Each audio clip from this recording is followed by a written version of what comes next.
Yo, I'm here with my man Will Jones, and Yes, sir. Hey. yo, I was thinking, man. I know we just met and we're chilling in the sauna session, but Right, yeah. you trying to get on this podcast real quick? Absolutely, man. Yo, you down? I'm down. Yo, let's go! Welcome to the Rich Dawn, where eternal beatitude begins in this life. I'm Kyle Dean, and today I have with me Will Jones, a health conscious gentleman that I met having a sauna session, as you had just seen. And, we got into some mad philosophical conversations, and we decided, we got to get on this podcast and talk it out, have the meeting of the minds and come together. Will, how are you today? I'm doing real well. Thank you for having me, man. Absolutely, and thank you for coming on. So let's see, where do we start? We were, like I said, we were crushing in the gym. I recognize that you're mad health conscious, which is a beautiful thing. We need to spread that in the populace. But then as we got to talking, there's just something very special about a sauna, where you're sweating out all the toxins, kind of purging everything that's not necessary.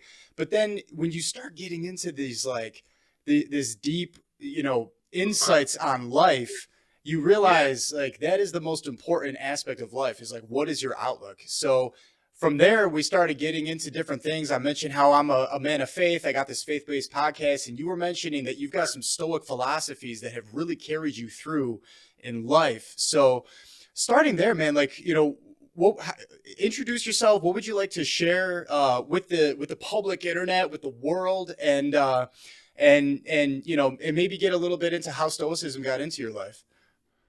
Well, I've been part of life and part of Buffalo for years, and Yes. before I got into the car accident, that kind of really changed my life. I got into Stoicism. I'm not necessarily religious, and I know you are, but what I found is that all religions have something in common. And what they have in common, I believe, is just a way of living, which is what Stoicism is. It gives some rules about living. Now, you can be a Catholic, you can be a Protestant, you can be anything. That's your religion, but the way you live, the Stoic principles, I think, really make a difference, or it has to me. Absolutely. So I'm sorry, by the way, about the car accident. I know we got into that a little bit when we met, and just for some context, whenabouts did that happen, and how would you describe life before and life since, and how your philosophy of life helped you to pull through? Well, life before was just a regular life. Well, when I say regular, I mean a lot of cigars at night, couple drinks every day. I really wasn't doing much with my life. Yeah. Living life, making money, and just doing nothing. Mm. But Stoicism gave me a little more purpose, and I started changing my life before the accident. Then, of course, the accident came, and studying or having studied Stoicism, and I spent a little time with monks in Portland, which was beautiful. Wow. They got me to understand life a little differently. So the Yes. accident, though it was the worst thing that ever happened to me, it really is the best thing that ever happened to me. I love that. I love that, man. You got to make a positive out of things in life. So, what year did the accident happen? And if you feel comfortable sharing, maybe what was the nature of that?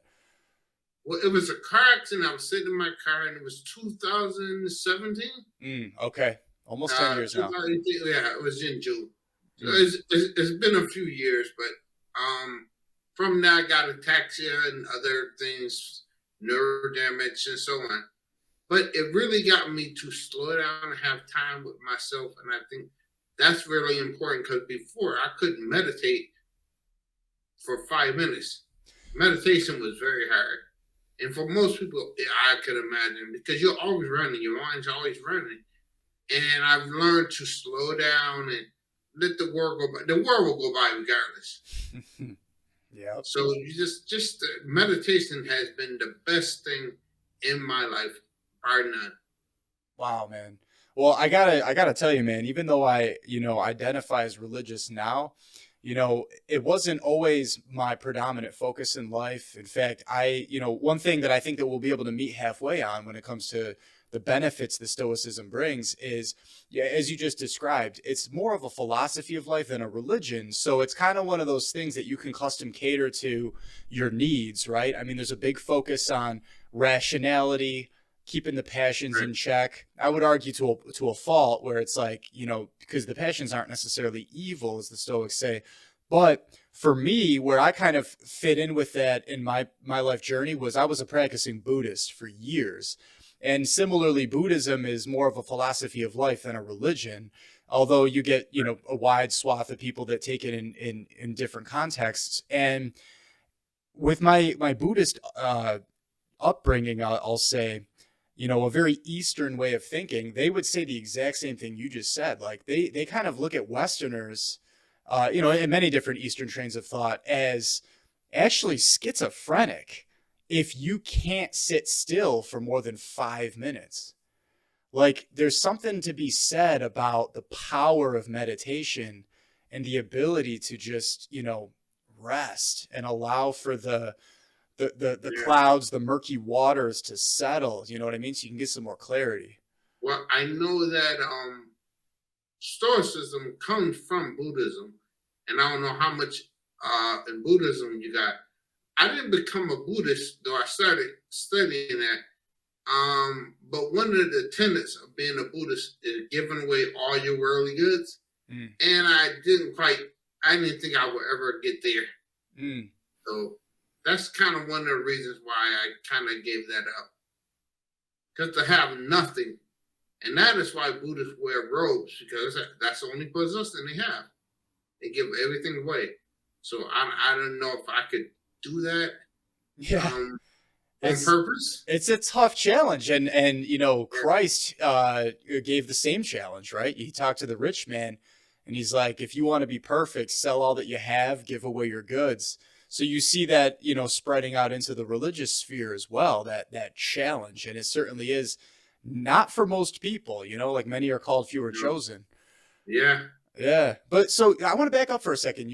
Because I don't think we've ever talked about this before. You mentioned you were in Portland and you were trained by some monks. Like, what was up with the monks? But they were Buddhist monks. No I way. went to, Okay, I didn't even know that, man. yeah, Portland is beautiful in the mountains. They have a lot of temples. And then when I came back to Buffalo, they didn't have temples. It wasn't as beautiful. But um, luckily, I plan on going back this year, and I plan on staying up with the monks longer if I can. But it was beautiful, and it is something about not having responsibilities because you don't take ownership, and not having ownership allows me to be with myself for myself, which is beneficial to anybody with me. So it's not a selfish religion or a way of living. It's just concentrating on things you can control. Right. Right. Yeah. One of the big tenets of Stoicism is that, kind of like that locus of control. And that's something that we got into. And that's Yeah, that's kind of what spurred the beginning of you and I really going deep was, you were giving me some advice with things I got going on currently. And you're just saying, listen, man, just remember, remember. It was kind of like a divine remembering, because of course you learn these right. things if you're on the quest for wisdom and truth to yeah, I guess in a word, what we're talking about right now is detachment, right? Yes. If detachment's the focus, it's not a self-centered relinquishing of ownership, as you said in your words. Well, it's not really detachment. It's just not being attached, which is a kind of, similar, but it's not. Uh, you detach from life or people. You just aren't attached. Like I tell people, I'm never invested in the outcome. Therefore, I can never really lose because I don't have a goal. Now, that doesn't mean you don't have a direction. Just means you don't have a goal. If you think about it, you'll never finish. You'll always be going until you die. Mm. So, not having attachment, I cannot be disappointed. Mm. What I'm hearing you say is, you know, if you can't have expectations, you can't get let down. I don't. Right. Yeah. Pretty much. Yeah, yeah, yeah. Very And true. and then this idea of non-attachment as opposed to detachment, maybe because to some when they hear detachment, they think like Yeah. stripping yourself from all that's going on, radically changing your lifestyle. Whereas you're saying no, I mean you're still in the world, you're just not um, you're just not attached to it. Right. So it's I not forced. Yeah, the time that I spent in the hospital, which was 7 months, Mm, it seemed like 7 years. The world moves on with or without you. And that's what we have to try to always remember that 100 years from now, no one will know you. So, with that in mind, what you do is not important at all, which means what you do is very important. So, it's the yin and yang of things. It's just two ways of saying it. Everything you do is the most important thing. Everything you do is the least important thing. So that's a certain freedom that you get to discover and travel the world, do things, expand your mind, right. which is a little different in religious belief because then you have a purpose and you do it for the glory of an entity and so on. And I haven't really gotten there. Mm, So that I think that's the difference. We think the same thing, but in different ways. it could be. It could be. I think that I'm definitely sensing the transcendent qualities. One thing I'd have to look into more is what you mentioned about Stoicism stemming from Buddhism. I recognize Buddhism began in the 400s BC. Yeah. Siddhartha Gautama, right? He was born in royalty. Hmm. He kind of went through this process of detachment when he recognized the fleetingness of life. He witnessed death. He witnessed suffering, and then he came up with, of course, um, the the the four tenets of Buddhism in order to essentially recognize that life is suffering and to detach from that. But then, Stoicism happened in the 300s. I want to say 322. I could be off on that. Yeah, By, right. well, was it Zeno? Zeno, yes. Yeah, who started Stoicism, and that was in Greece. And then the That was Romans really began to kind of take it over. But well, Seneca was Roman and he really put it on the map. mm, And Marcus Aurelius, which a lot of people have heard of, sure. he was a general that well, he was the emperor, but he studied Stoicism. And Stoicism, because it's not a religion, it was able to be practiced. And a lot of people don't realize that Buddha was a Christian, so he did get baptized. Um, so Buddhism allows you to have a religion. So it's not one or the other. Well, which Buddha are you referring to? Because in Buddhism, you've got the concept of Buddha, you've got Dharma, and then you've got Sangha, right? Those are kind of the three connections. Buddha is the philosophy, if you will, and Right. Dharma is the teaching, the transmission of Buddhahood, and then Sangha is community. But if you're speaking literally, the original Literally, yeah. Buddha, when he attained nirvana, when he attained enlightenment in the 400s BC, he couldn't have been Well, baptized. no, not the original Buddha. Okay, that makes sense because obviously Yeah, Christianity and baptism didn't come yeah, until Jesus was baptized in the Jordan River, right. circa 30 And AD. Jesus studied Buddhism as well. Yeah. And he must have run into Stoicism and so forth. I think Stoicism is just more practical. Okay. Um, Yeah, because it came later in actually, the chain of causation. yeah, and the practices are for people to live um, in essence that day and time, and it's more practical. It's not religious at all.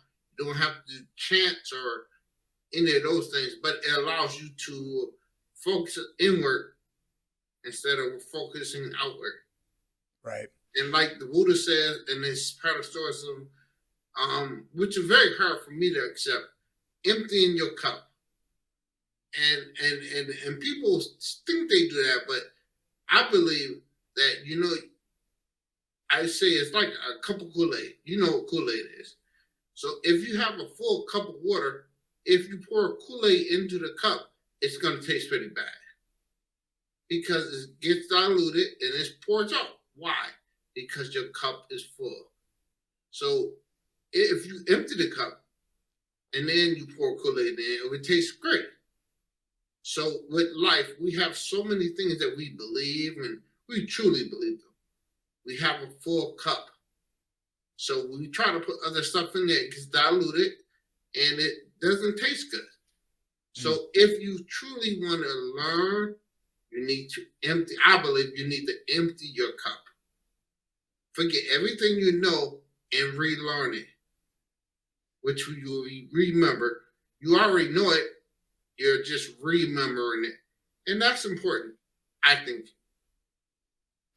Yeah, I remember during my Buddhist training, I was personally trained by a man who received the Dharma transmission from a living Buddha in Japan. Okay. And yeah, I mean it was like second chain transfer there.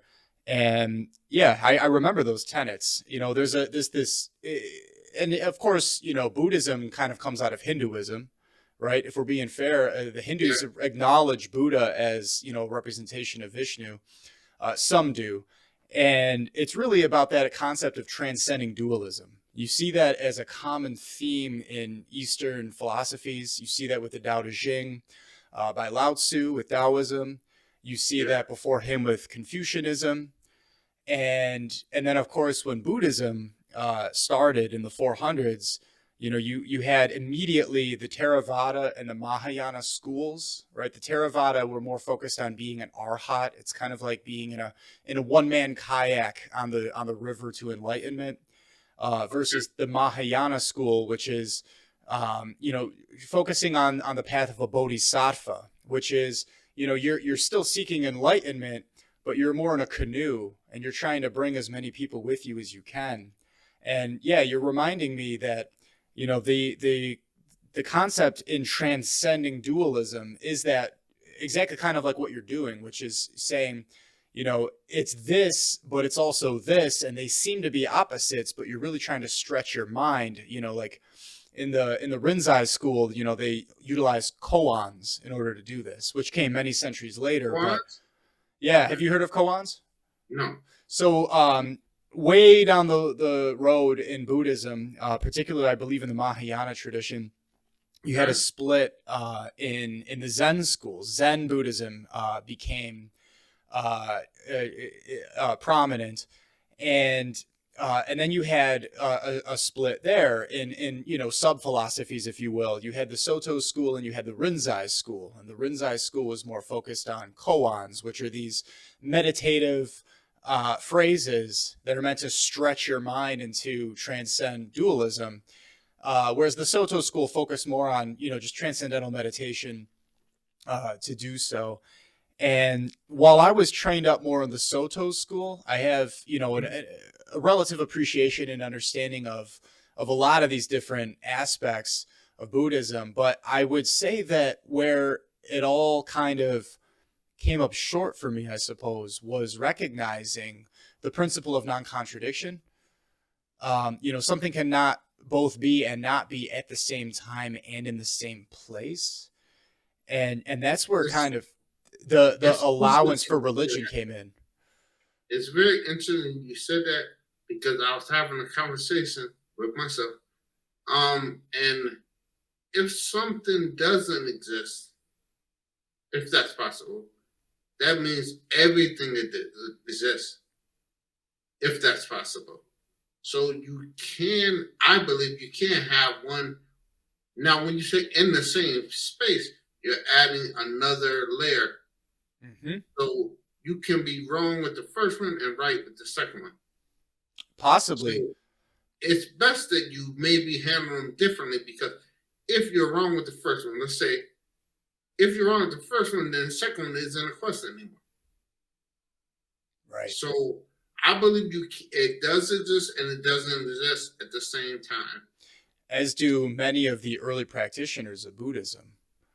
Now, how That's, does Buddhism conflict with your Catholic understandings? ooh, I love the question. We're getting right to the meat of it Yeah, with that as one. well. So it's a great question. Well, it's funny because we're talking Buddhism. I thought we were going to be talking Stoicism, but Yeah, uh, well, Stoicism comes from Buddhism, yeah. Well, I mean, and we both have that in common. so with I'll start with Buddhism then. With Buddhism, and then just this concept of transcending dualism in general, that comes from the Far East.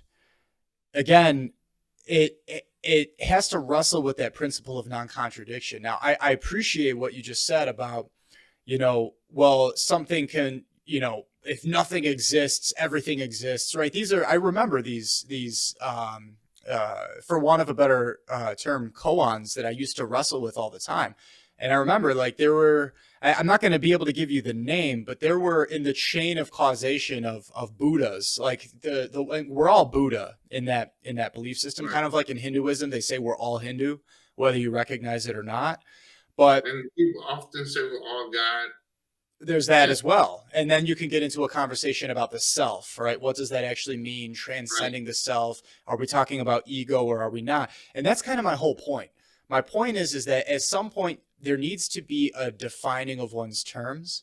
They say 90% of philosophizing is defining one's terms. And then, once we agree on what they are, we need to be able to rest in them and then proceed from the principles that follow, because otherwise we're going to be accused of playing semantics games, right? We're going to be accused of like it's like a moving target that's never actually concrete. It's just right. always ever ephemeral. So like when you mentioned how, well, nothing might exist and then everything exists, and you hone in on space, well, it depends on what we understand to mean by space, right? This is where metaphysics comes in.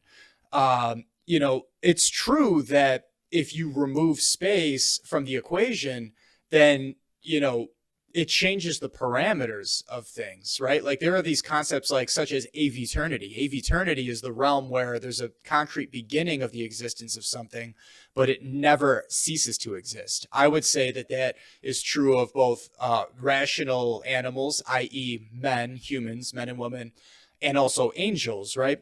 But that would not apply to other entities. So again, you're going to get into this entire framework of, how does existence work for all of creation, right? And is there a first cause? Is there an uncaused cause? Is there a first mover, an unmoved mover, right? So if we're talking about moving, then you're going to introduce concepts of space and time, but you can transcend that further and not even acknowledge space and time. And that's where you're going to get realms like the aveternity, more of the spiritual realms. And just to demystify that term spiritual, all it means is immaterial, right? Non-material. Like mathematics is spiritual, right? Because people like to make it a little more esoteric or like a cult or whatever. And I mean, we could do that as well. But again, defining one's terms concretely upon which to build your outlook on life, you got to start there, right? So to answer your question, where does like Catholicism specifically deviate from Buddhism, let's say? It's recognizing that principle of non-contradiction, but it's also recognizing that Buddhism, like Stoicism, as we've both identified and agree on, is a philosophy of life. Now, people can be religious and adhere to it. People can be non-religious. People can identify as atheist. They can identify as agnostic. And you could still be a Buddhist, or you could still be a Stoic, right? Because like with Buddhism and transcending dualism and coming to grips with suffering, with Stoicism, you have this exaltation of reason, right? Rationality. And by the way, I think there's a lot of good there. I think there's something very powerful about exalting reason and our intellect over the other faculties that we have, right? But where I think that falls short is where it tries to suppress the lower passions. So Christianity and Catholicism in particular doesn't believe in trying to suppress those lower passions. It just believes in keeping them in check, right? So, and then ultimately, really, the where the rubber meets the road, and let me kick it back to you because I realize I covered a lot there, Yes, yeah, is that, Christianity, Catholicism does make this claim for the need for redemption. And then, as you mentioned, there's this entity, right? We call God. And then, of course, we believe that Jesus Christ is the Son of God, one of the three persons that make up the Trinity, has come on earth to redeem mankind from original and actual sin.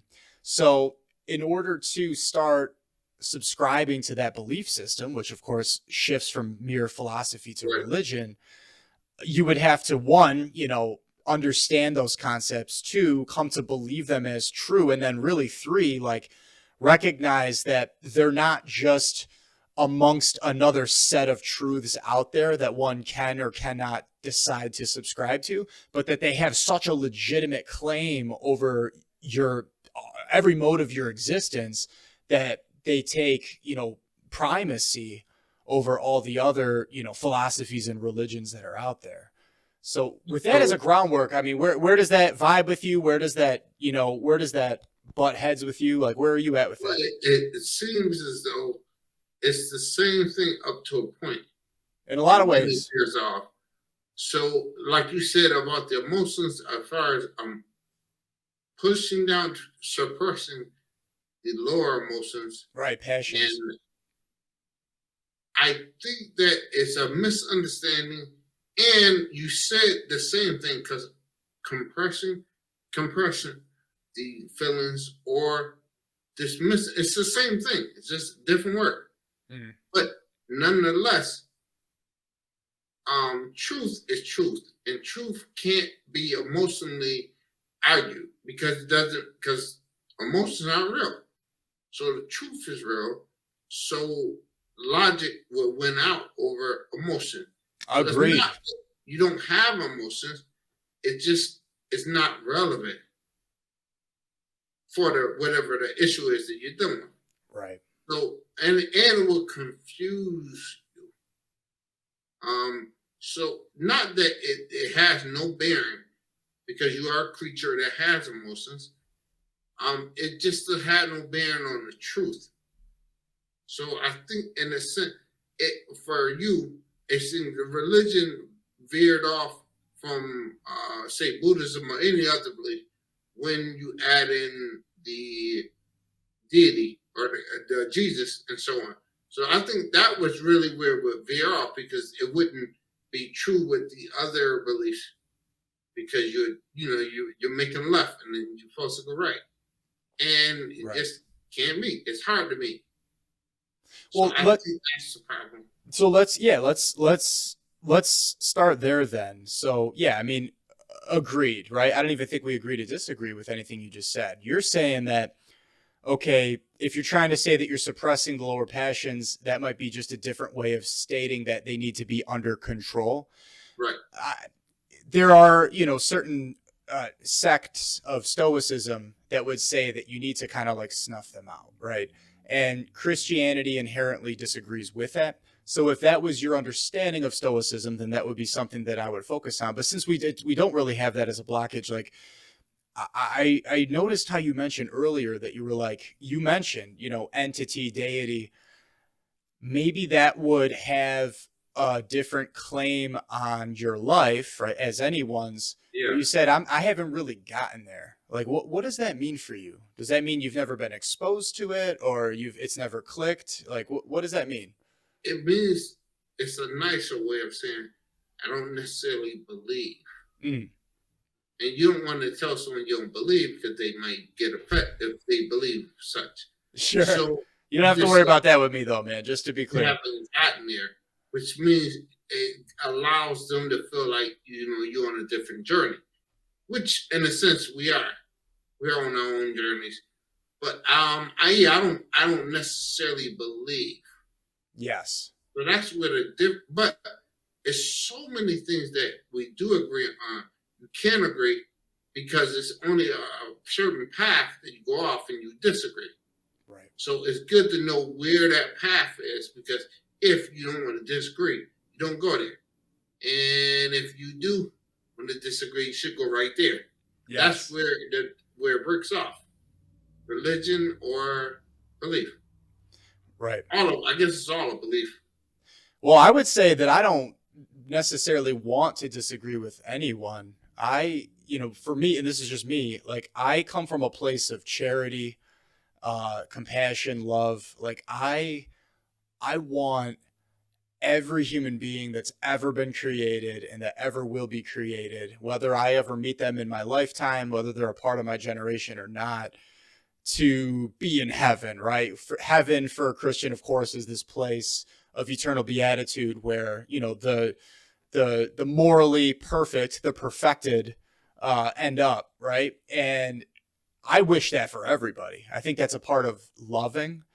And so I don't get a delight out of disagreeing, but I do acknowledge the necessity of recognizing if there is a disagreement as opposed to trying to sugarcoat something or trying to Right. act like there isn't a point of divergence if there is one, because I think that that could introduce false humility. It could introduce false compassion, human respect, right? This like vice where you try to suppress what you actually believe because you're trying to be, I don't know, like polite or something.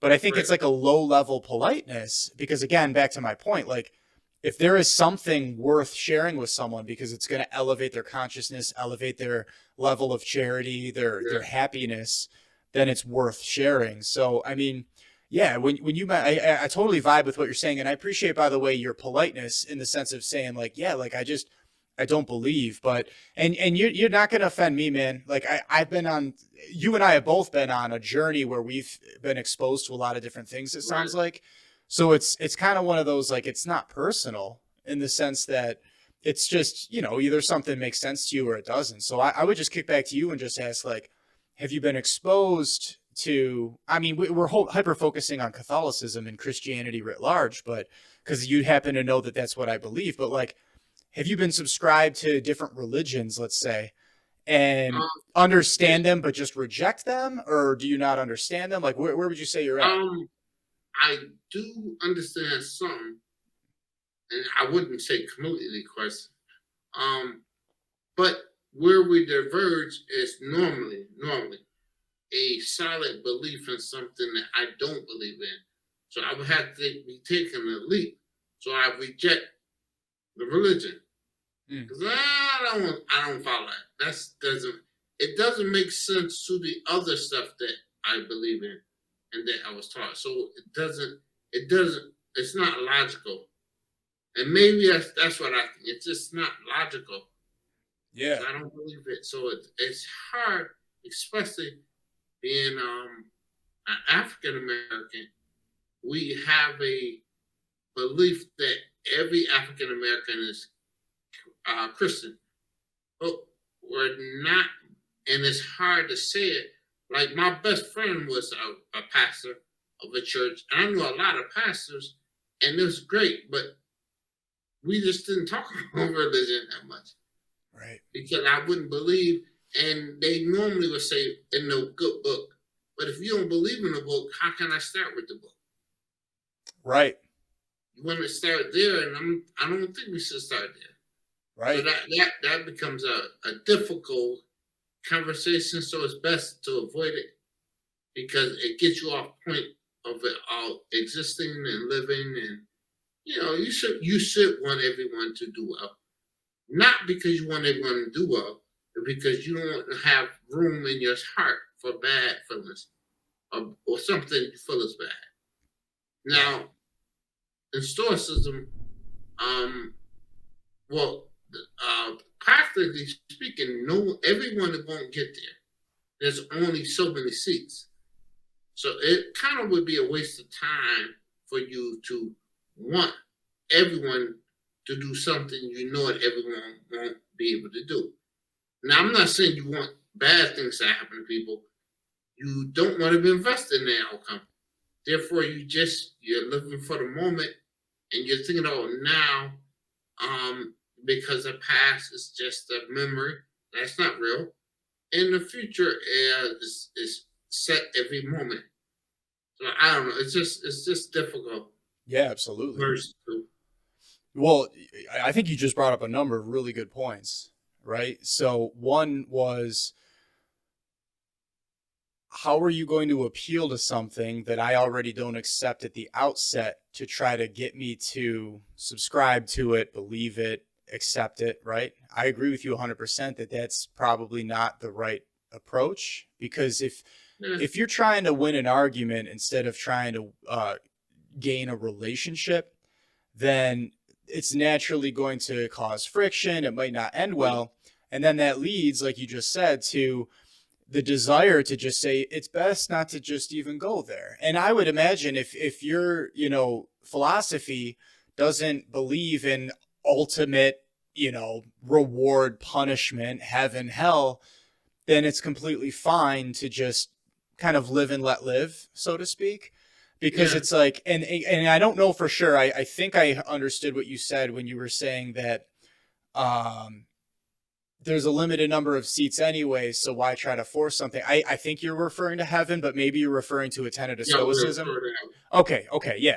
So, which kind of lends to the previous point, right? You're like, well, if I'm not a part of that cosmos, let's say, anyway, just let it be. Kind of like how you learned when you had your accident. The world's going to keep going you by anyway, so just let it be. I can appreciate and understand that mentality. And then finally, when you mentioned that, it's better to just, maybe avoid certain things because you don't want the friction. See, I charitably disagree with that, right? There's that really popular colloquialism where it says the two things you should never get into are religion and politics, right? right. Because it gets sticky or whatever. Ironically, the greatest philosophers of old would absolutely reject that notion. Like, religion and politics are the two most important things any human being could ever talk about, actually.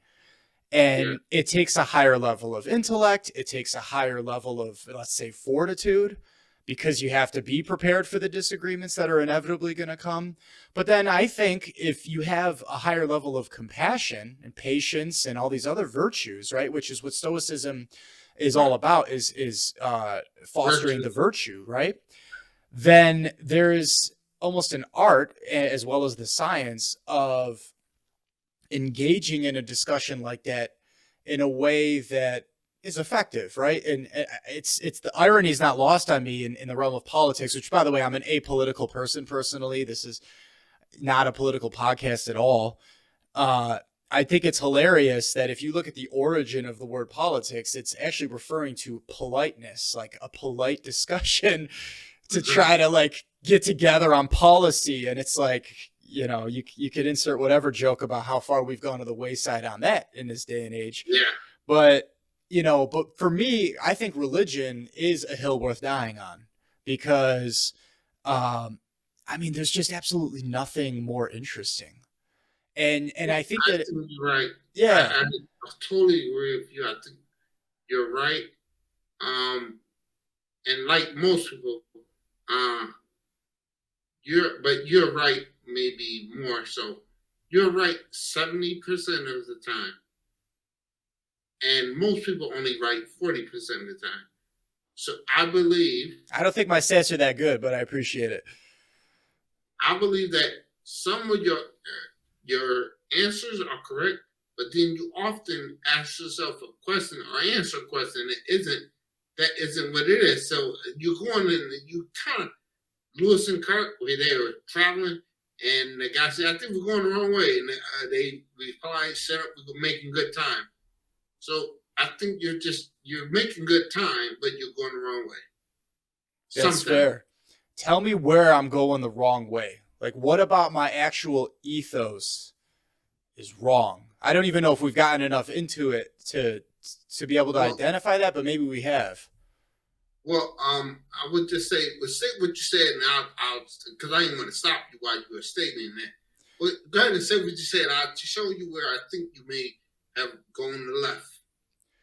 Oh, well, I don't have any. I don't know where you want me to back up and repeat about what my Um, ethos is, but you when spoke about when you say 70% of what I say is right, but then I get some things off, is it in the truth as I understand it as I'm conveying it?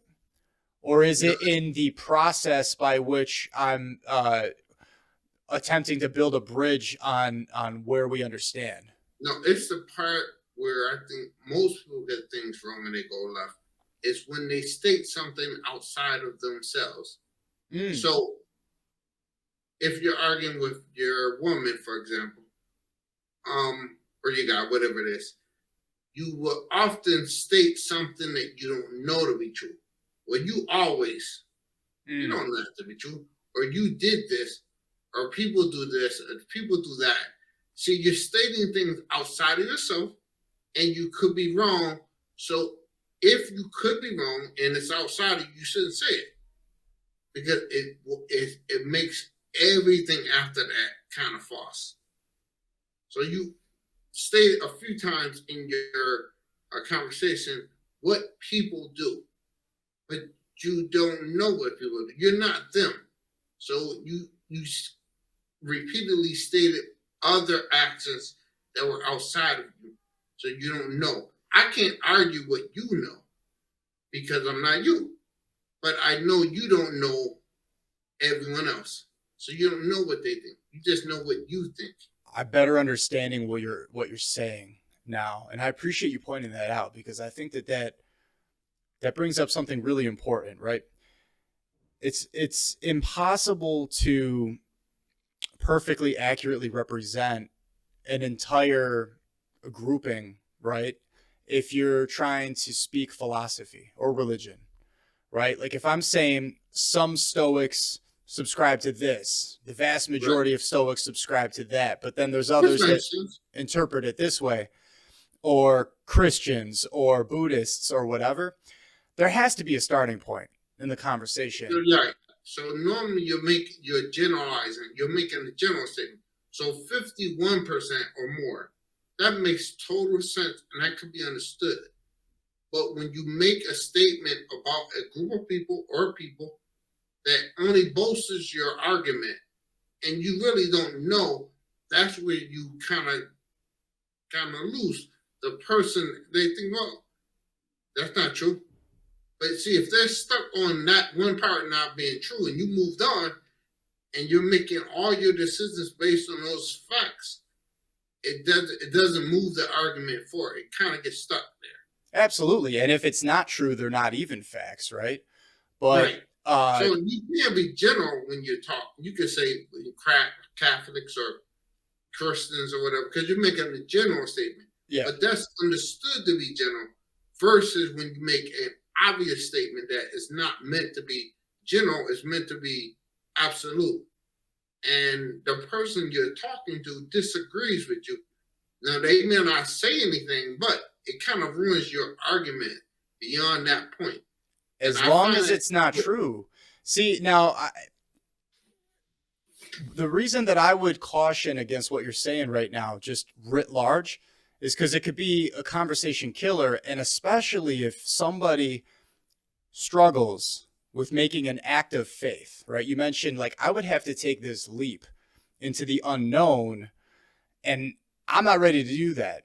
That doesn't jive with my current belief system, or there's things that are actually sticking points, then that shows that there is a blockage or an inability or an unwillingness to embrace something new. You would need to empty your cup in order to take on something new in that regard. If what you're hearing someone say is your perception that they're generalizing beyond what is generally deemed appropriate for a conversation to move it forward, then you really have to wonder, is that person actually wrong and therefore I can dismiss the rest of what they're saying? Or, should I get to know, just ask the question, where did you get those ideas? Are those really facts? Hunker down, right? Now, for myself, I would point out that I have been studying religion for 3 decades, and I've been studying philosophy for coming up on 2 decades. So when I state something, it's based on a tremendous amount of, research as well as experience. And I would be ready and willing to back up my, what might be charged as generalizations. And oftentimes I strive for actual statistics. Now I haven't done that in this conversation because I wanted to move it along, but but I appreciate you saying, make sure that it's solid, because if I'm not following you and you keep moving, then we're not going to be able to build that bridge. So that's where good listening needs to come in, and that's important. Now, that being said, the other thing that I would caution against is I think the opiate of this generation, of our current day and age, which is this moral relativism, right? It's that live and let live mentality where your truth is your truth and my truth is my truth. They may not be the same truth, so live and let live, right? It's like the Beatles, mentality. The problem with that is if I make the case that I have a right to be a mass murderer, as many have, wanted to be and successfully became, and I say, hey man, that's my morality. Get off my morality. That's not your morality. Obviously it breaks down at some point. And that's why it shows that there needs to be this appeal to an objective truth that's outside of both your experiences and my experiences. Right. And if we're able to make the case that there is this objective truth out there, as opposed to this moral relativism or subjectivism, as it's sometimes called, then we're getting somewhere, right? Because then we can start building our foundation on solid ground, as opposed to moving sand. So I totally agree with you. I don't think that a person can have a truth. It can't. It's no such thing as my truth, your truth. It's the truth. But right. You may have a belief that you call the truth, and I have a belief that I may call the truth. But you can't have your own truth. You may have your own belief. You may want to do something different, but the truth is the truth. And I think we will often get stuck on knowing something to be true that we really don't. Yes. And that makes it difficult, because the other person saying their truth is true. It's kind of weird. It is weird. I don't know how you move forward from that. When someone says my truth. I mean, you either you explore it, research it, gently press against it if you want, be charitable, but essentially the philosopher's quest is following the truth wherever it leads, regardless of the personal cost. Right. That what you just said is Stoicism all wrapped up in a ball. It's just believing and finding truth and following it wherever it is. Right. And one of the most difficult things about Stoicism, for me, is making a set of rules based on that and trying to live it. But I find that all the rules I make and I try to live are good rules, and they work with any religion. So, for example, I'm on this quest to not lie, never tell a lie. Now, I have a girlfriend that I never lie to, and I have people that I try never to lie to. That has been very difficult.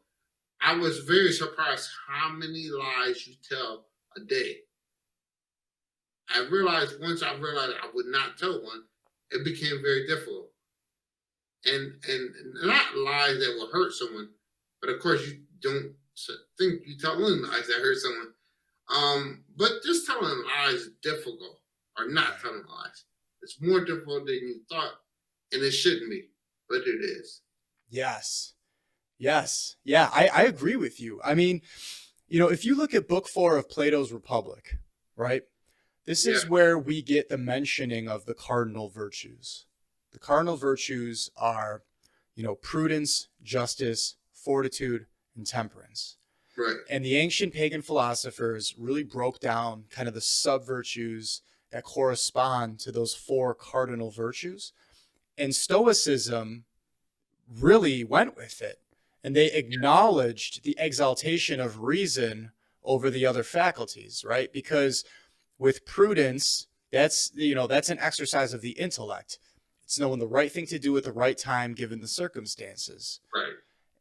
And then you've got justice. It's rendering another his or her due. That's in the will, right? I would argue those are soul faculties, right? They're in the soul.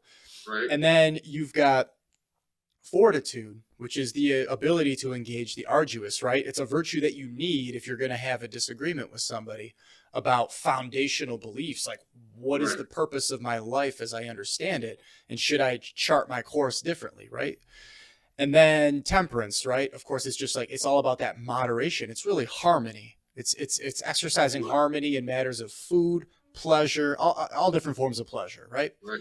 And, so not lying, right? That would fall under justice, right? It's rendering another his or her due. It's telling them the truth. I mean, you need to exercise your intellect and prudence to do that.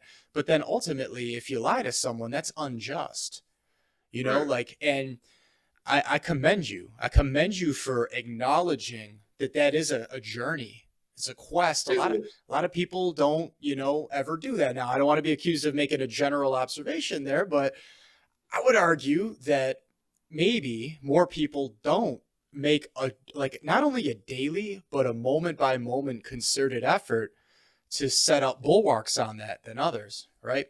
And, I'll point something out to you just real quickly, but then I want to kick it back to you. You said, I find that my framework applies to all different religions. Here's where I would gently disagree with you on that.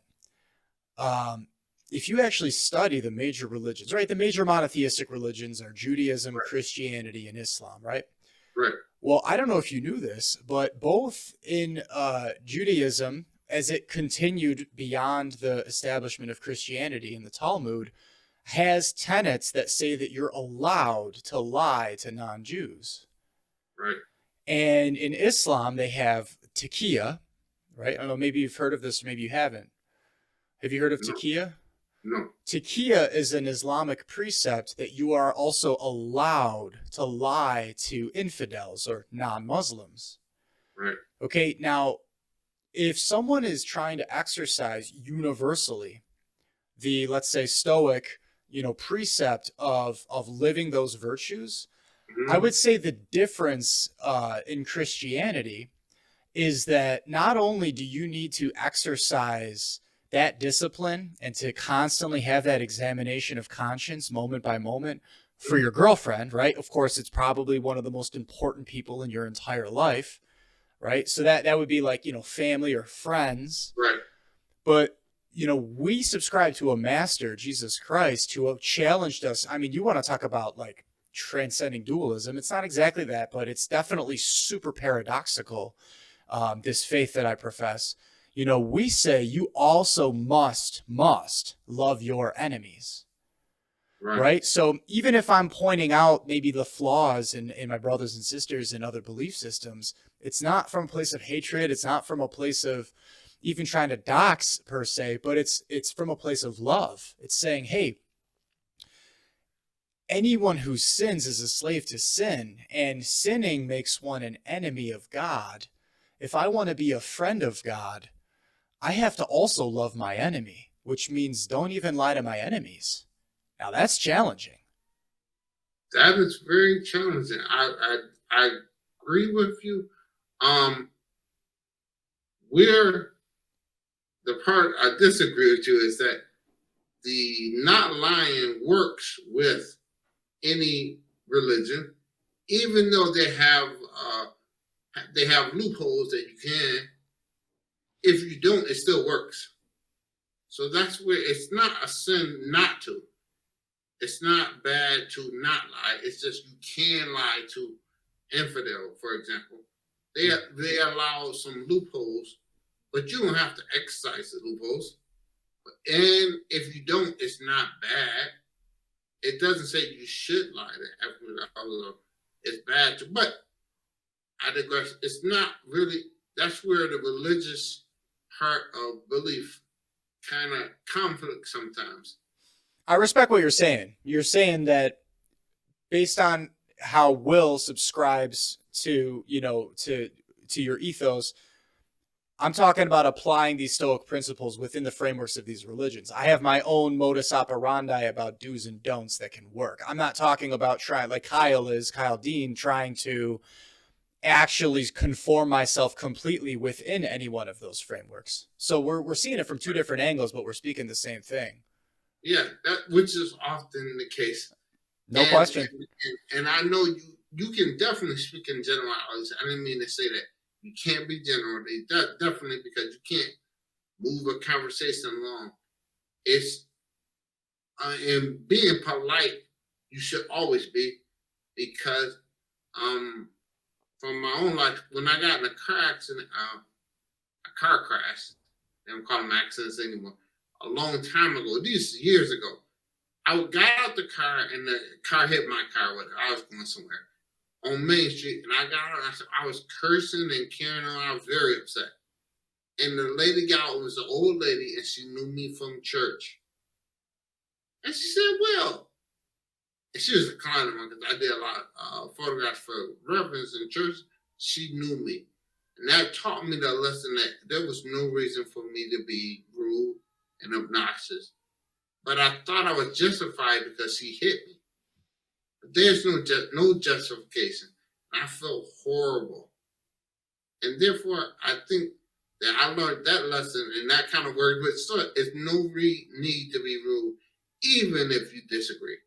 Even though it's her fault, it wasn't right for me to then take liberties to be mean. I should stick by what I believe, regardless of what is happening, or what transpired, or what someone thinks is the truth, or their truth, or whatever it is. So with religious beliefs, they may have a belief, but I'm sticking by my philosophy, and it normally works with whatever religion is, Judaism, Baptist. It normally does, and I'm sure people can find a case and it doesn't. But I wouldn't kill someone regardless of the religious belief. But that falls under my own beliefs, and so normally people have a vested interest in their religion being the religion, and therefore you question their motives because they benefit from it. Absolutely. Yeah. Absolutely. I agree with that. Yeah. And yeah, I mean, I think it's impossible for a human being not to have a motive. Right. Yeah, it's very difficult not to have a motive. Well, can you tell me a scenario where someone never has a motive? No, and people always have a motive, as far as I know. Yeah, it's a part of human nature. So it's not about, avoiding motives or for someone to try to. Yeah, I don't think they should not have a motive, but you question their motive because of whatever situation they're in. If they happen to live here, then it kind of makes sense you will leave that, and you got to be understanding and realize that their motives it doesn't mean they're wrong. It just means they grew up here, they were born here, they're going to die here. They might be wrong. Maybe the whole community's wrong. They could be wrong, or they could not be wrong, but it doesn't matter because the motive is in question, and therefore their argument will be flawed because their motive is in question. And you couldn't get past that, even though they were going past it. They go past their motive, and you're still thinking, well, yeah, you're the wife or whatever it is. That's why wives don't testify against husbands. Or, telling on your kid is kind of tough because that's your kid. Of course you would. So it's the motive. Right. Well, yeah. I mean, motive is the why, right? So in any moral act, just to lay a mutual groundwork upon which we can continue to build, right. Who is you, right? What is what you're doing? The whatness of it is that objective component, right? Like we both agreed earlier, which unfortunately a lot of people nowadays struggle with this. It's why you see these like sound bites that get a ton of views on the internet where someone offends someone, but it's like, but they're speaking the truth. And I don't think you should throw Molotov cocktails for Molotov cocktails' sake, but sometimes people show how much people are led by their passions, which is something that you ought to rope in. And it like with the whole like facts don't care about your feelings quip that's become popular, right? So the what is that objective fact? What is actually happening? Grounded in truth, your subjective feelings about it need not apply because they don't matter, right? So that's the what, that's the objective. The where, the when, and the how are what are called circumstances, right? Those are subjective. And then the why is the motive. That's also subjective.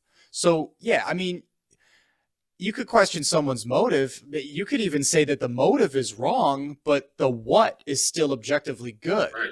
right? So, I mean, it's not, it's not black and white all the time, although sometimes it is. It just, the goal, hopefully, of good morality is that all of the above are in alignment with the truth and the good, right? It's that, what you're doing, the circumstances surrounding it are proportionate, and the why is all good. It's for a good reason. So, yeah, I mean, it's not about avoiding motive. Some people try to demonize motives to build up a straw man, but Yeah. I think that what really you need to ask is, obviously, is their intention pure, but even deeper, a deeper level of compassion and enlightenment, if you will, is to acknowledge, is there a deeper truth behind what it is that somebody is attempting to convey, regardless of their own personal failings in that matter? Because Yeah. we should always strive to distill, the true and the good, and then, take the rest with a grain of salt. And that's where, when you get into a conversation about shifting from philosophy to religion, you have to start asking, is there something that should have a moral claim to my life deeper than the current set of parameters that I've, created for Yeah. myself and or chosen to subscribe to? Yeah. You know what? I couldn't have said it better.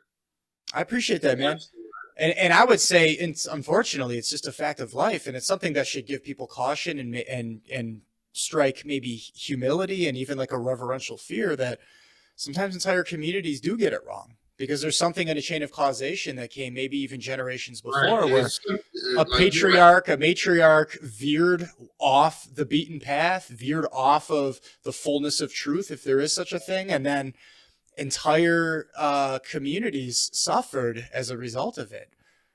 Yeah. I It think you're right. I think the first thing is in any discussion, I think, would be for people to acknowledge, because you mentioned it, black or white. They, they, if you can acknowledge there is a black and there's a white, that's good and that's bad, that exists. So now we are trying to find a truth. Now, if you believe that there is no black and white, there's only grays, then it doesn't make sense to have a conversation at that point. So if you agree there's a right and a wrong, before we get into what is right and wrong, we need to agree that there is one. Because if there's not, then talking about the right and wrong makes no sense. right. So if, when I mentioned earlier, if the Bible is the proof of God and the person doesn't accept the Bible, then it doesn't make sense to, because you can't use the proof. Yes. So that's all. Not that he's not. It means that the person already dismissed that evidence. So you be wasting time to present it. We already said that's not included. So the same thing with the truth, black and white, I think. But and see, even saying I think, what I've learned to do is not say definitive words unless I am absolutely sure. And it's a way of being polite and pleasant. So I think that means I don't know, and I can always back out of whatever I said because I said I think. I'm not insulting someone, because that's part of that, and they don't have to mentally think of the negative. And I said, because I said I think or I believe or in my opinion. Those words matters because the brain listens to absolutes. And when you disagree with an absolute, you miss a lot of information the person says. So that's one of the reasons why I was like, well, you shouldn't concentrate on the absolutes because that makes people concentrate on the absolutes. So yeah, if you have a longer argument. I am so appreciative of what you just said. This is something that I've spoken with some of my students about this before. You're a Um, teacher. I forgot you. Yeah, wow, that's good. yeah, so I've got students, I've got disciples, I've got I've got a number of people that I teach, train, form, and it's tricky, Will, because you're right. You have to strike this balance, and there is an acknowledgement of culture, right? If you're a cultured person, you're going to recognize what is amenable to varying groups of people, right? There's certain Yeah, cultures where if you're making too much eye contact, it's considered too strong, right, and then you're right, never going to get your point across, right? So you do need to kind of allow for meeting halfway, right?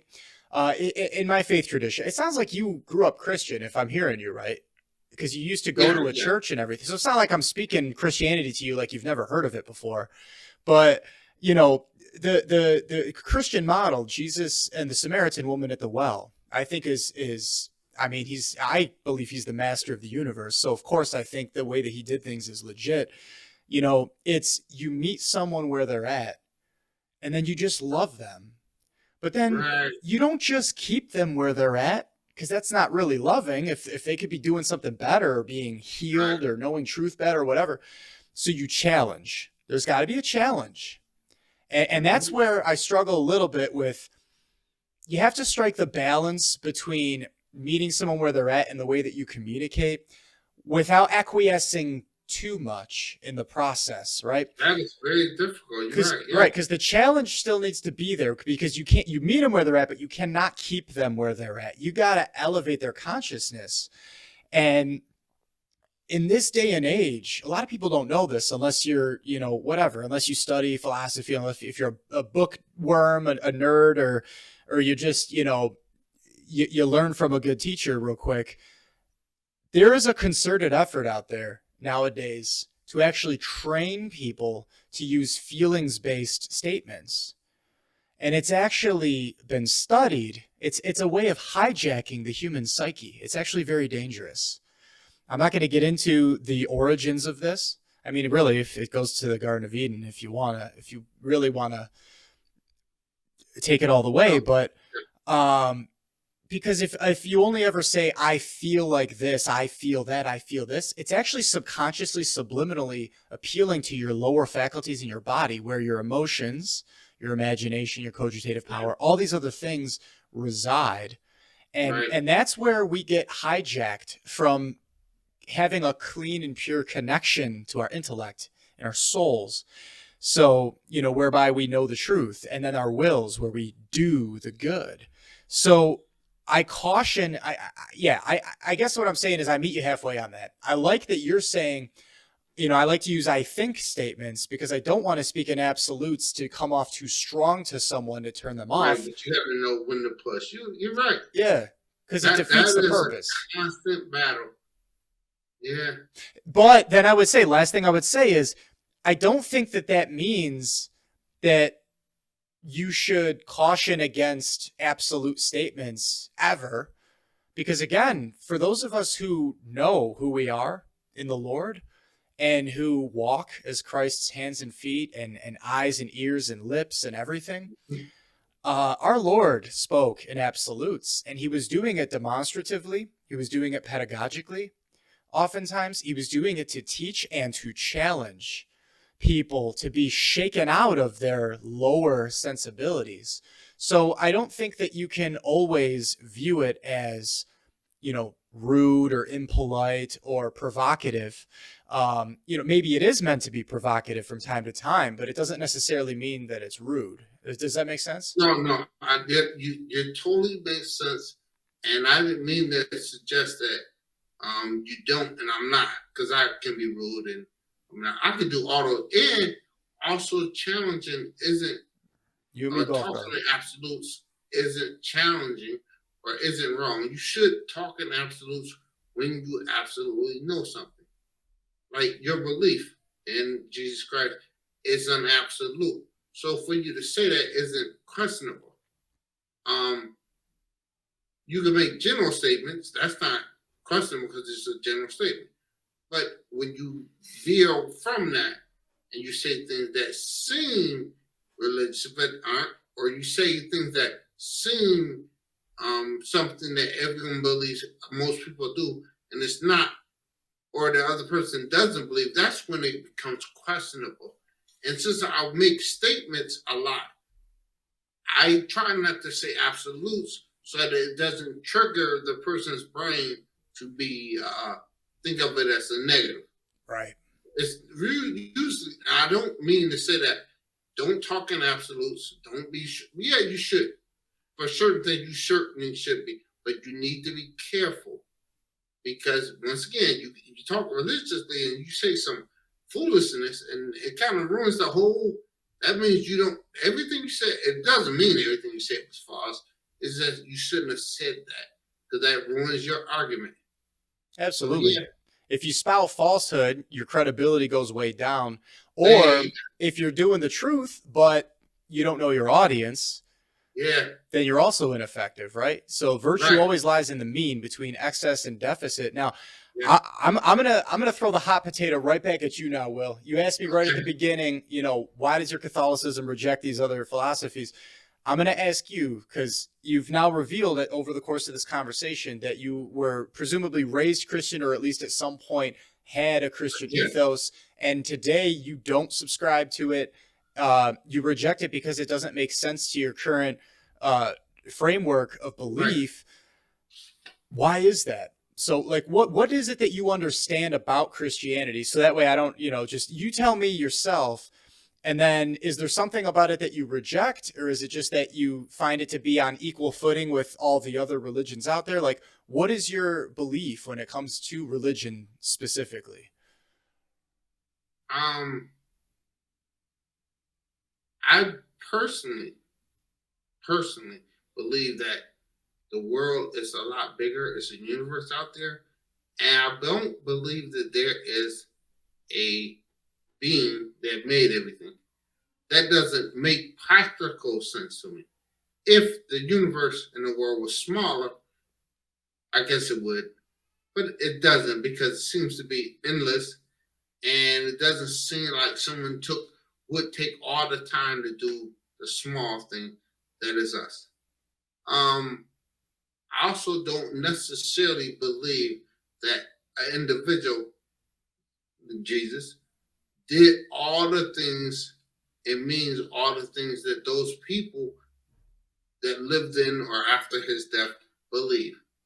And there seems to have been lots of small pieces of evidence that make me come to that conclusion. If I think I would have given in and just accepted it, then it would be my faith. So I wouldn't have any choice because it's my faith. I didn't have the faith, so I didn't join it. So I had room to question, and it didn't make a lot of sense. And once again, being um black in America, Yeah. it seems to be outrageous to take on the religion that the slave master took. So it doesn't make sense to me. But I can understand people believe in it. I don't. It doesn't make practical sense. And yeah, it just doesn't jive well with me. But I know people believe, and I have nothing against the belief. The way it's been used and how it's been held up, I disagree with those people, the principles, what they say. I don't believe that they're true. Now they may have religious backing, so that's why another reason I go, well, then I don't believe religion. If you're gonna keep bringing up this and this religiously to justify what you're doing, I don't like what you're doing, and therefore, if it means announcing something that doesn't make a lot of sense anyway, okay. So, but I don't mean that. I don't want to get people upset with me or, you know, like he's a non-believer. I don't know, whatever. Because I can see how not believing in something is very powerful and can make people very upset. So I don't normally. That's why I like Buddhism because people don't beat you up for that one. Yeah. Yeah. Well, first and foremost, man, I want to thank you so much for sharing of your heart Because that takes a lot of courage. That takes fortitude. And I'm also really sensing, I mean, it just means a lot to me because we barely know each other right now, which I think there's a beauty in that, right? This is so raw, it's authentic, it's pure Yeah, in that regard. But, likewise, it takes a lot of courage for you to just be real with me and be like, you know what, man, as a black man in America, these are the things that I'm seeing. This is how I am, you know, responding to the culture that I inherited and maybe the flaws that I'm seeing and the hypocrisy of right. men and women who are in the name of religion are doing something very different than what is in their own book, right? That's called hypocrisy. Yeah, And but I can also sense and deeply empathize that you're a non-confrontational guy. You're not here to make waves. You're not trying to offend anybody. In fact, because of your subscription in virtue, by virtue of Stoicism, you want to adhere to the utmost of virtue, which includes, being peaceful, peaceable, not lying, not offending unnecessarily, being polite, right? So I think those are all really good and noble qualities. And we actually have a lot more that we agree on than maybe yeah, you or I would have known before we agreed to do this. Because yeah, man, like I just want to further reinforce what you just said by pointing out that an appeal to authority is actually a logical fallacy, right? mm, This idea of being like, yeah, but it's in the book, therefore, shove it down someone's throat, or insert hypocrisy here, and then they play a shell yeah, game or whatever. That's wrong. That's deeply wrong. And quite often you get religious leaders that in the name of their religion just completely and totally harness it for evil. And it turns people off to what otherwise might be there might be some or even the fullness of truth in a given right. religious system beyond just a philosophical system. And that's a scandal.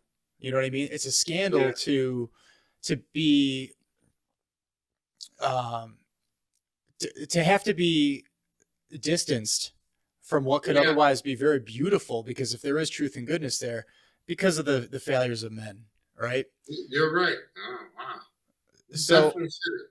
yeah, yeah, yeah. Now that being said, of course, I do believe. So I wanna steel man a couple of the things that you just said. First and foremost, I don't think it's the epitome of striving for excellence to subscribe to a worldview, whether it's philosophy or a religion, because it's less controversial, just for that sake. And I don't think that you would say that's the substance upon which you know Right. you went with That's, Stoicism. that's So aimed I'm at not I'm not you. trying to say that. I'm not Yeah, trying to caricaturize it. But that being said, that there is something to that, because I think some people do that. They're like, well, you know what? I'll just go with this because it's less controversial, and I don't want to deal me. with all that baggage, right? There is something heroic about wrestling with the baggage in a given community, faith system, or whatever. If an appeal can be made to the faith itself being objectively solid, but then the way that people are managing it is requires reform, right? And then beyond that, I would just say, I mean, let's get to the root of this, right? The substance of it. You know, um, I just want you to know that as a Catholic, right? Because we haven't even actually defined our terms on that. And, Right. I don't want to make assumptions for you or the audience. Catholicism, as I understand it, is kind of like the OG status of Christianity. It's the Yes, it is. original, and I know a lot of people might try to disagree with that. A lot of people claim that at the Council of Nicaea, in the 323, 325 period when Christianity was legalized, that's when Roman Catholicism began. If you actually study the early church fathers before that, that's just nonsense. Actually, that's not in accordance with the truth. Catholicism began with Christianity, so they're actually synonymous terms. You'll get some Yeah, people, it is the OG of yeah.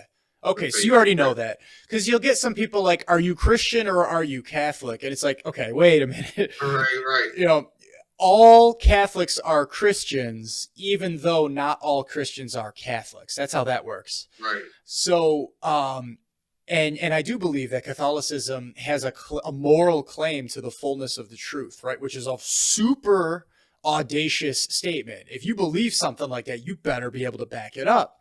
But right, here's the good news, as I understand it, it's that you know you mentioned how like faith is, well, I just have to kind of maybe suppress these other things I believe because I just have to subscribe to the faith, or I have to accept everything that's in this book or whatever, and that's why it's called faith. I have to take that leap or whatever. Now there is something called the actus fidei, the act of faith, that does need to happen. There is kind of an exchange there, a spiritual exchange.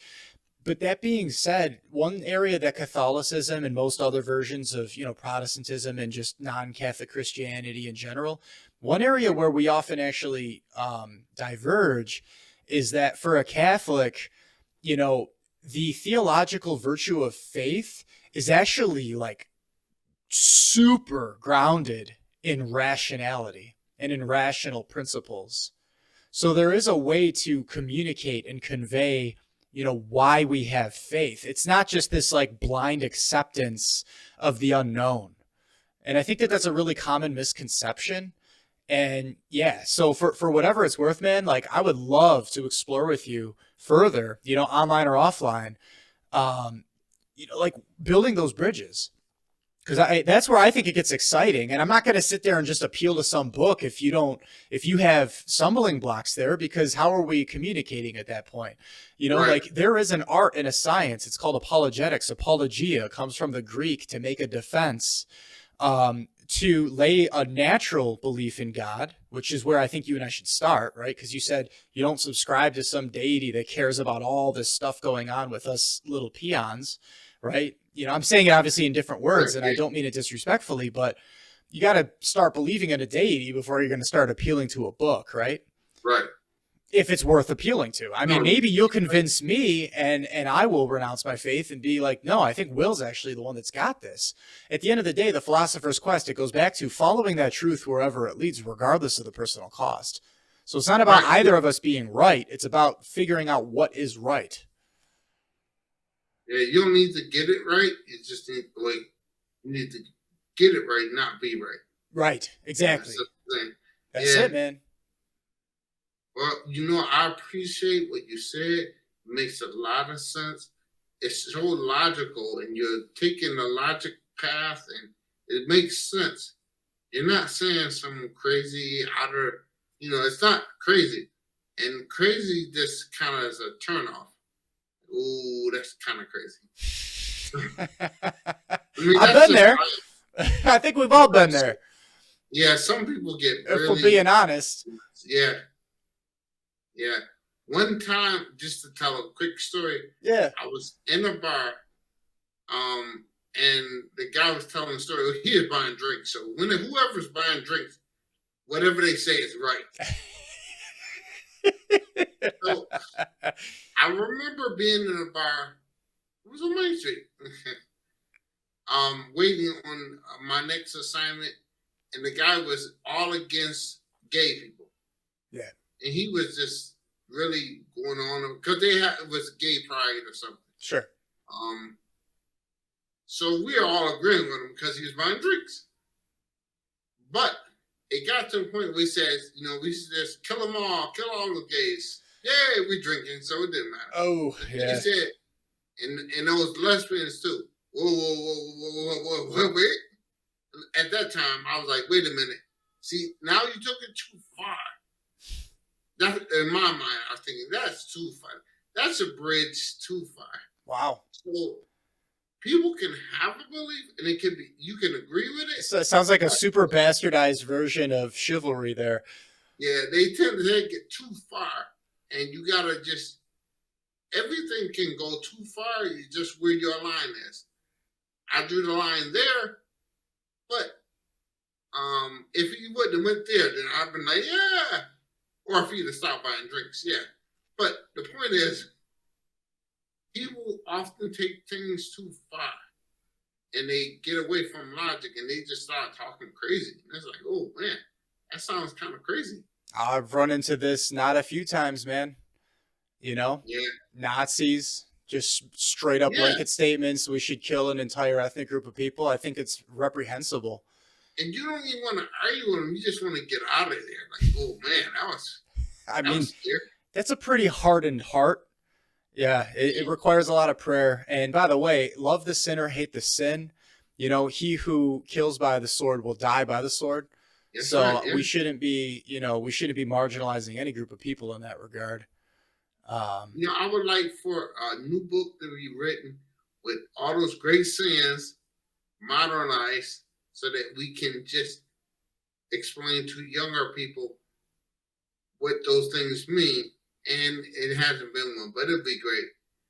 Because I come by old sayings and books, and I just think, wow, that really makes sense. But I have to explain it in a more simple term instead of 18th century term. Because people wouldn't know what it meant. Like, what do you mean? right. Like you said, love the sinner, not the sin. That's an example of. I'm sure that it's an African proverb or something. It originated somewhere else, but it was modernized for that time, but it hasn't been updated since. Right. So, oh no, we have modernized it. We say, hate the player, don't hate the game. Yep. So, or hate the game, not the player. Yeah, I mean, that would be the better corollary, Yeah, right? yeah, that's how it goes. Yep, yep. If And the that game makes means undercutting or otherwise doing something shady, yeah, you know, it just makes such sense to people today versus an old saying that they have to research the meaning, but people understand things that they understand right. without much of any convincing. They're like, oh yeah, so yeah, And you and can't you make a hole into a housewife. People understand that. It doesn't take.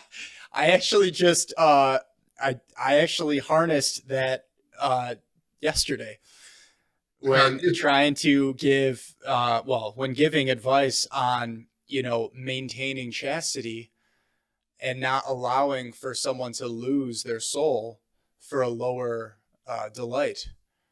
You know, there's a lot of What you wisdom in that. I said, think there's a better way to say it, but yeah, a what little you more said couth. makes sense, but it just would fall on deaf ears for most Mm. people. So if you said the other thing, that makes so much sense, and it just evens it out, and then you can put more in.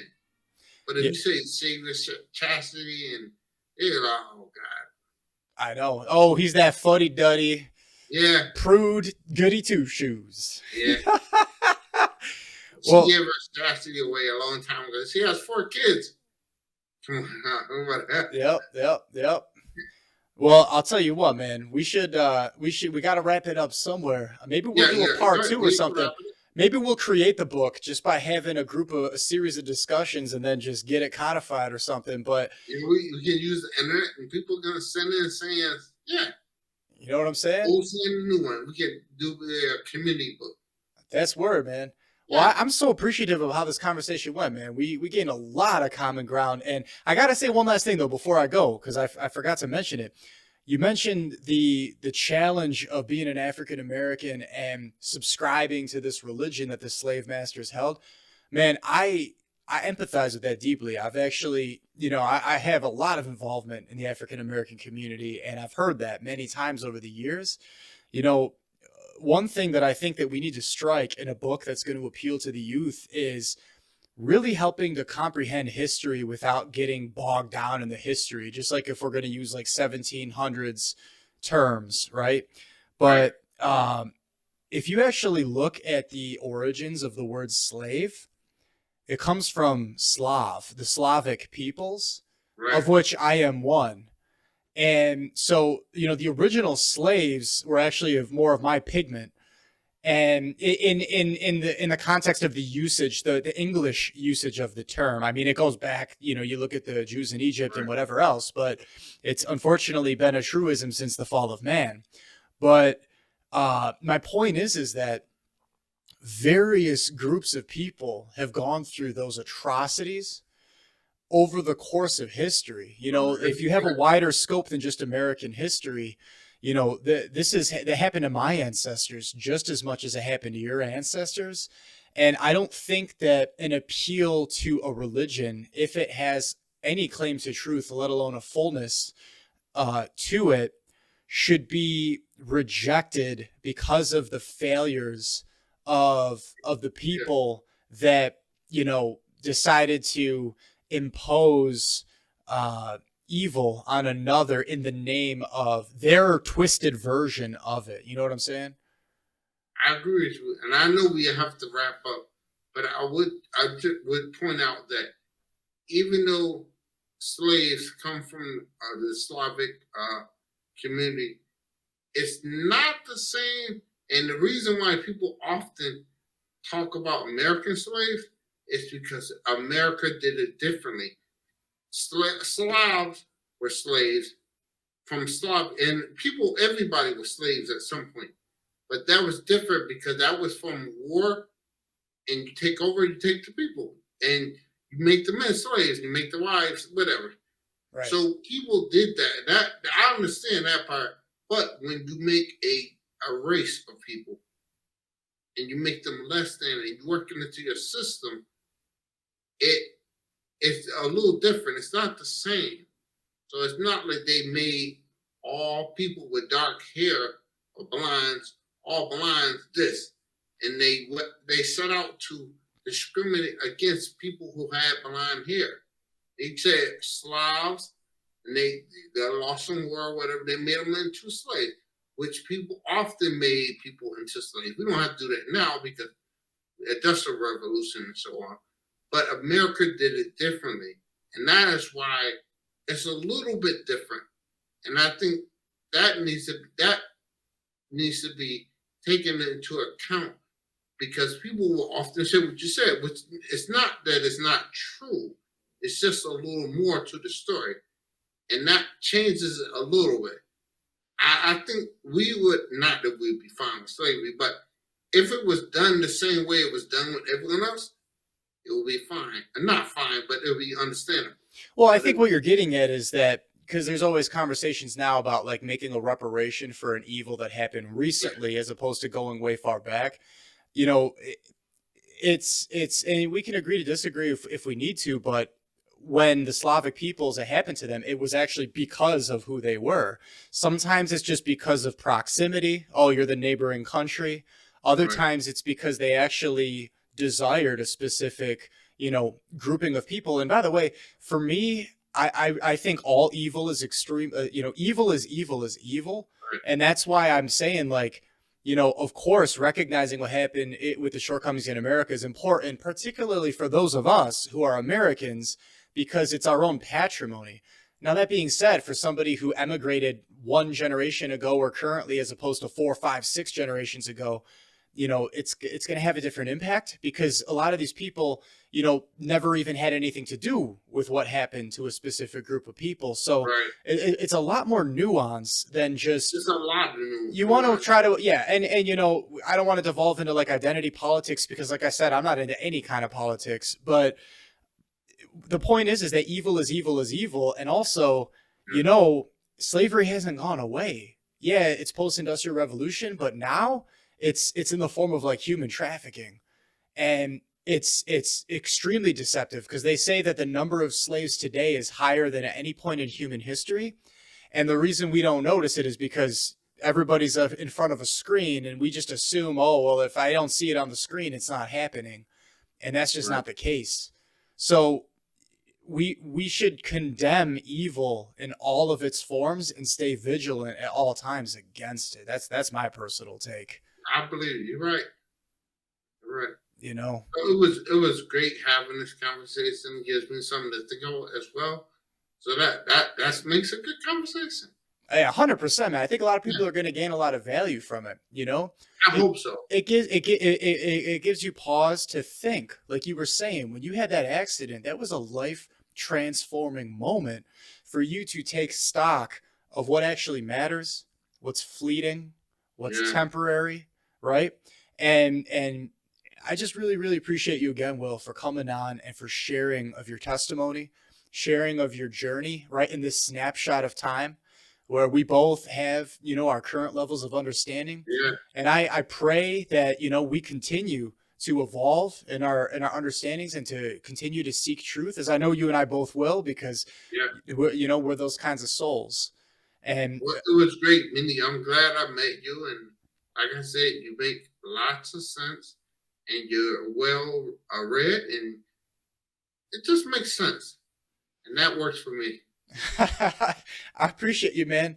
And you made a lot of sense too, man. And you gave me a lot of moments to reflect and to continue to, sharpen my iron. That's a biblical term, Yeah, and to really take stock of how to continue to improve in various aspects of virtue in my life. So I thank you so much for that as I'm well. good. Well, to give you pay you the compliment back, iron sharpens iron. Amen, my brother. Yeah. Okay, man. All right. Good Until talking. next time. And if you enjoy content like this, we exhort you, please hit that like, subscribe, and share it. Spread it on different social media platforms. Help get the word out. Let's give the youth, the next generation, something insightful to really chew on and to elevate the consciousness. And you can check out all the other episodes of The Rich Dawn here. God bless. Bye bye.